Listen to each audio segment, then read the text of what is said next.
لأن العمل الذي لا إخلاص فيه غير معتد به عند ربنا. العمل الذي لا إخلاص فيه مضروب به وجه صاحبه أيها الناس. أنا تصدق، ولكن أحب أيضا أن يقال هذا الرجل الله يعمر هذا راه تيتصدق على المساكين، أحب أن أسمعها، فأنا أعمل لله، بغيت الله يرضى علي بديك الصدقة، وفي نفس الوقت بغيت الناس تا هما نكون عزيز عليهم، انت تصدق نتهلا فيهم. إلا عطيتهم شي نهار وما سمعتش هذيك النغمة الزوينة ديال اللي في الودن الله يعمرها دار الله يجزيه بخير، تطير ليا.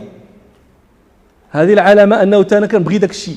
هذا هو اللي تيقول الحديث: فمن أشرك معي شريكا، ماشي تندير ليه، لا راه تندير لله، وفي نفس الوقت كاينه واحد الحاجة أخرى داخلة مع هذه النية.